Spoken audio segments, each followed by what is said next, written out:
আল্লাহ রাব্বুল আলামিন বলেন, মান জাবিল হাসানাতি ফালাহু আশরু আমসালিহা। হে নবী, পৃথিবীতে কোন মানুষ যদি একটা নেকির কাজ করে, মহান আল্লাহ দয়া করে ওটা বৃদ্ধি করে 10 গুণ বৃদ্ধি করে দেন। অমান জাবিস সাইয়্যাতি ফালা ইউজা ইল্লা মিসলাহা ওয়া হুম লা ইউজলামুন। কিন্তু কোন মানুষ যদি জুলুম করে, অন্যায় করে, পৃথিবীতে সাইয়্যাত পাপের কাজ যদি কোনো মানুষ করে, আমার আল্লাহ তাকে যতটুকু পাপ করবে অতটুকু পরিমাণে শাস্তি দেবেন। সব জায়গায় আনন্দের বিষয়ে আল্লাহ তার উপরে জুলুম করবেন না।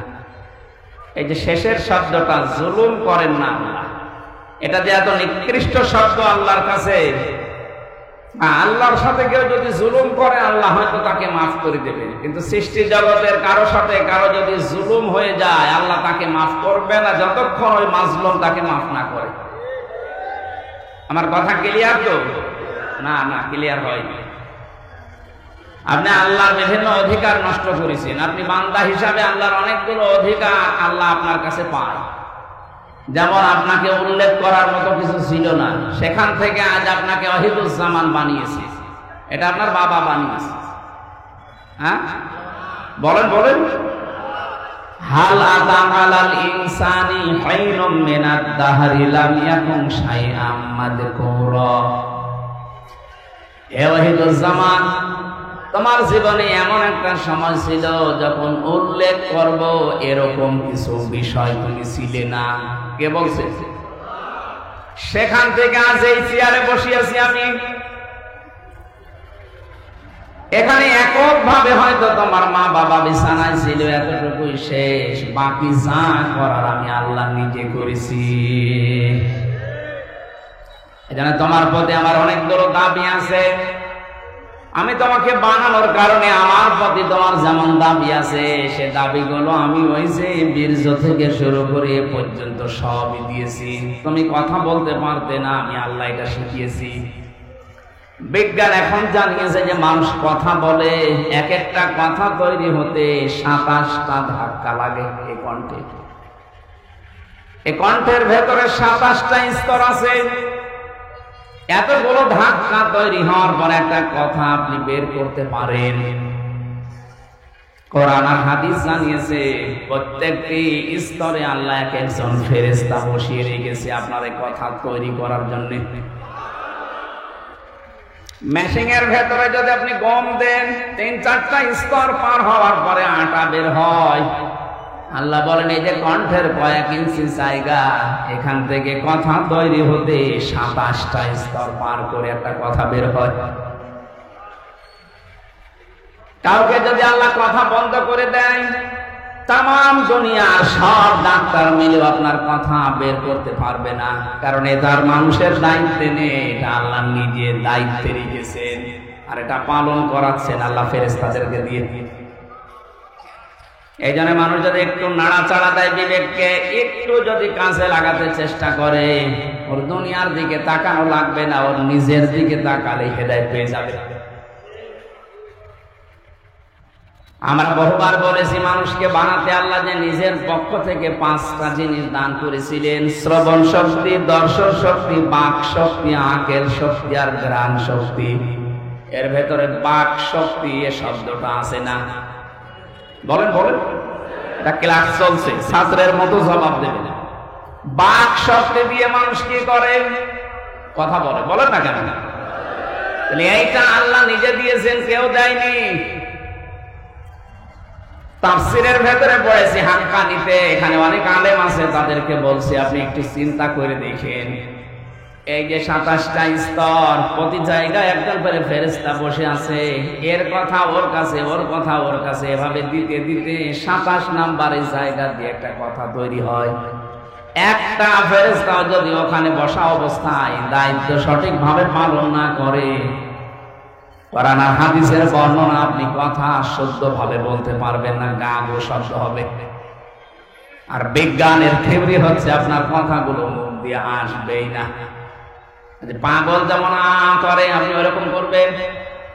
যে কথা এটা তৈরি হওয়ার জন্য যিনি দায়িত্ব পালন করাচ্ছেন ফেরেশতাদেরকে, বলেন বলেন আল্লাহ বলেন এই যে কথা থেকে শুরু করে তোর শরীরে যত অর্গান দিয়েছি, যত সম্পদ দিয়েছি, এক একটা মানুষের শরীরে যত সম্পদ আছে, যত যদি কিছুই না পায়, একটা একটা করে যদি বিক্রি করতে থাকে, আপনি কত টাকার মালিক নিজে জানেন? যিনি বসে আছে আমাদের প্রধান অতিথি, ওনাকে আল্লাহ সম্পদ দিয়েছে মনে করেন। যদি বলা হয় ভাই 2টা চোখ দিয়ে দেন, এই যে প্রতিষ্ঠানের মালিক আপনি এরকম 5টা প্রতিষ্ঠান দিয়ে দেবে? বলেন তো 2টা চোখ দিতে রাজি না? দর্শন শক্তির কথা বলছিলাম, আল্লাহ নিজে দিয়েছেন এইটা। এই জন্য উনি যদি কাউকে নষ্ট করে দেয় জন্মের পর থেকে, তামাম দুনিয়ার ডাক্তার মিলেও আপনাকে দেখাতে পারবে না।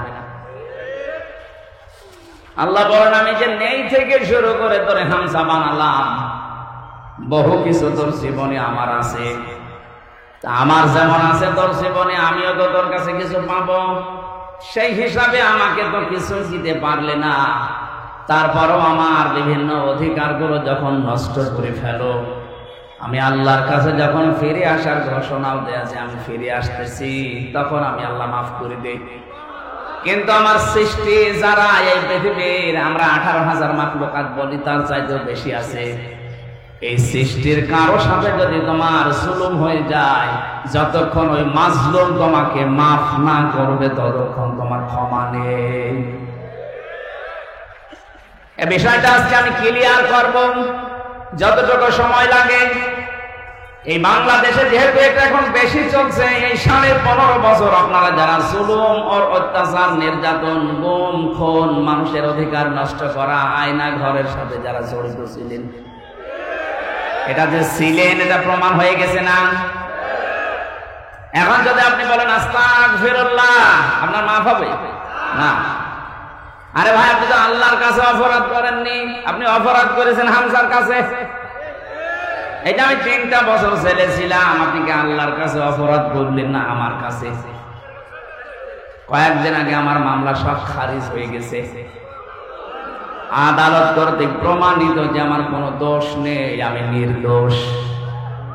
তাহলে নির্দোষ মানুষকে বিনা কারণে আপনি 3টা বছর ওই ফাঁসির কন্ডেম সেলের ভেতরে রেখে দিলেন, এটা জুলুম। আরেকটা আছে, এই জুলুমের সাথে আমার মামলার আয়ু থেকে শুরু করে যারা পট্টবটন জড়িত, প্রত্যেকেই জালেম। জুলুম যারা করে তারা কি? ইমাম আহমদ ইবনে হাম্বল রাহমাতুল্লাহ আলাইহি উনি জেলে ছিলেন, ওনাকে প্রতিদিন 32টা করে চাবুক মারা হতো। এক কারারক্ষী এসে একদিন বলছে, হুজুর জালেম কাকে বলে?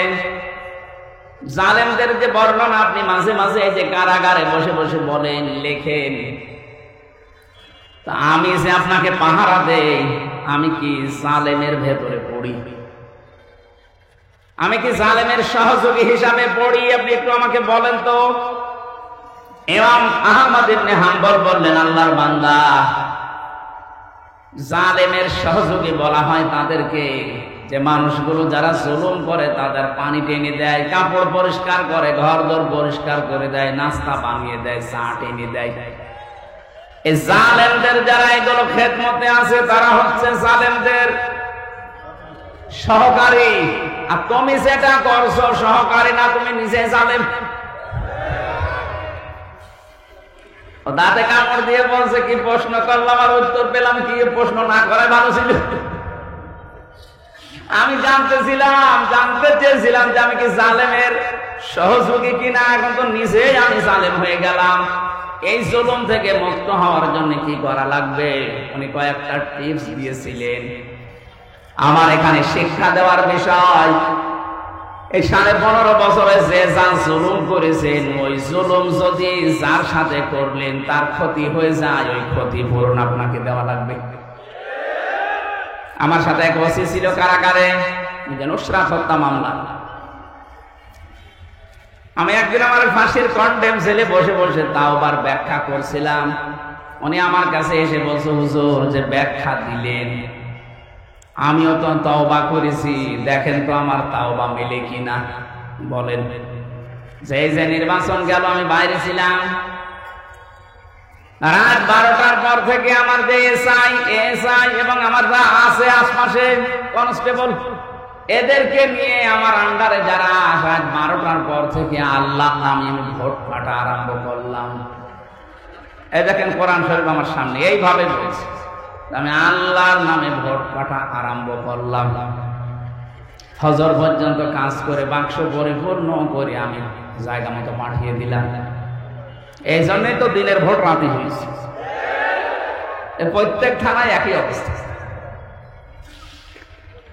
ফজরের আযান দেওয়ার পরে গোসল করলাম তাড়াতাড়ি, ওযু করার পরে 2 রাকাত নামাজ আদায় করে বললাম আস্তাগফিরুল্লাহ, হুজুর আমার এই তাওবা হয়েছে। আর না, তাওবা হয়নি, এটা ভণ্ডামি। আরে ভাই, আপনি তো আল্লাহর কাছে দোষ করেননি যে আস্তাগফিরুল্লাহ পড়বেন, আপনি দোষ করেছেন হামজার কাছে। একটা এমপি বানাতে 3.5 লাখ 4 লাখ মানুষের রায় লাগে, আর আপনি নিজেই সব দিয়ে দিলেন। কথা বলেন না? সুতরাং আমার মতো 3.5 থেকে 4 লাখ হামজার কাছে আপনি আগে মাফ চাবেন। আমরা যদি বলি ঠিক আছে যা তোরে ছেড়ে দিলাম, কিন্তু ভয়ঙ্কর বিষয় হচ্ছে আপনি যখন থেকে ভোট কেটেছিলেন তারপরে এই কয় বছরে অনেক মানুষ এই দুনিয়া থেকে বিদায় নিয়েছে। আপনি তাদের কাছে মাফ চাবেন কি করে? সুতরাং জালেমদের অনুসারী যারা ছিল, ফাঁসিবাদের দোসর যারা ছিল, ওদের দুনিয়াও শেষ, আখিরাতও শেষ। একটা উপায় আছে, বলবো, আপনি আবার অন্যদিকে নিয়ে নিন। কিছু মানুষের বুদ্ধি শুধু উল্টা কাজ করে, মনে করে যে হ্যাঁ খুব ভালোই লাগছে, বিপদে যখন পড়বেন তখন টের পাবেন। এক লোক এরকম উল্টা বোঝা, আমি একটা ঘটনা পড়েছিলাম, চিন্তা করছে সারা জীবন মোটর সাইকেল চালায়, জামা এভাবে গায়ে দেয়, বাতাস লাগে বুকে, এমন কায়দায় জামা গায়ে দেয় যেন বাতাস বুকে না লাগে। জামার সামনের সাইড দিয়েছে পেছনে,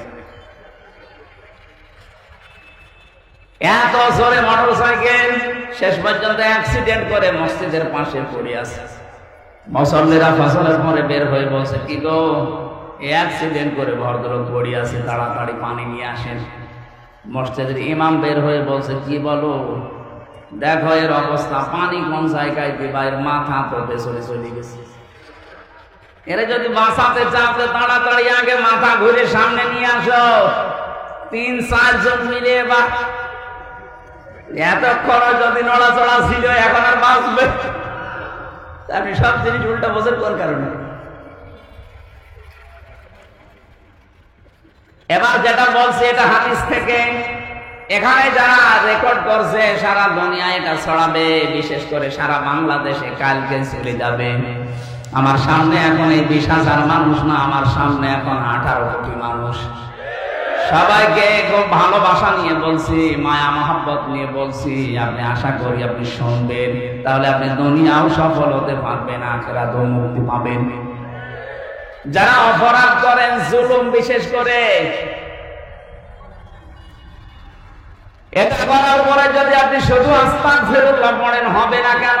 এক সাহাবী এসেছে, মহিলা ডাক দিয়ে বলে, হে রাসূল, আমি জিনা করে ফেলেছি যৌবনের তাড়নায়, আপনি আমার উপরে বিচার করেন, আমাকে মুক্ত করেন অপরাধ থেকে, আমি পরিত্রাণ চাই। নবীজি বললেন, ঠিক আছে, গোপন কথা কাউকে বলবা না, বাড়ি চলে যাও। মেয়েটি আবার সামনে গিয়ে বলে, না, আপনি বিচার করেন, আমি মুক্ত হতে চাই।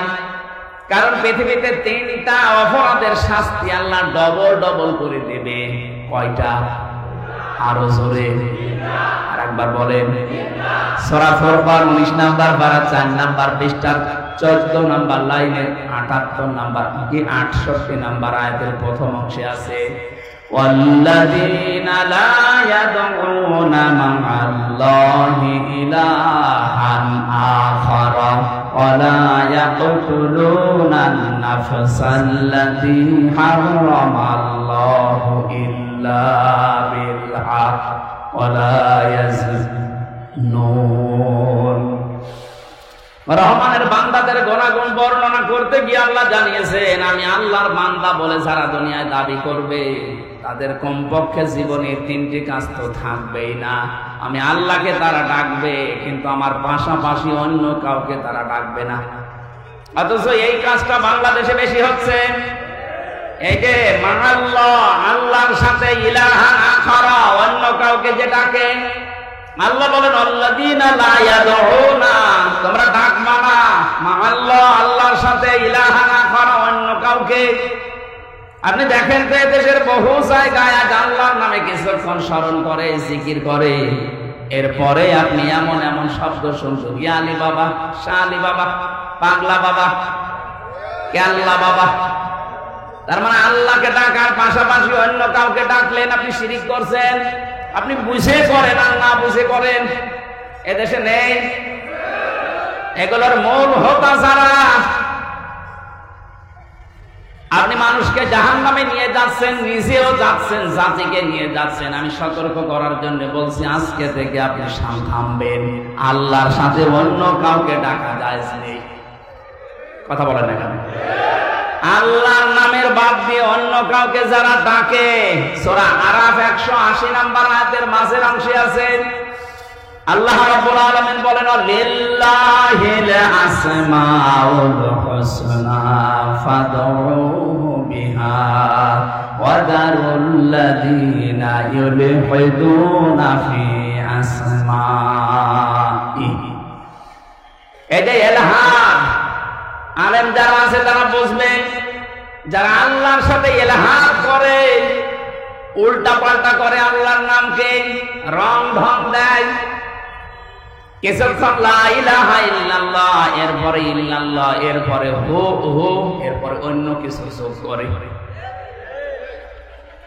কোরআনে কারীমের নির্দেশ অনুযায়ী এগুলো প্রকাশ্য নিষেধ। আশা করছি আপনি জীবনে আর এই কাজ করবেন না, তাহলে ডবল শাস্তি পাবেন।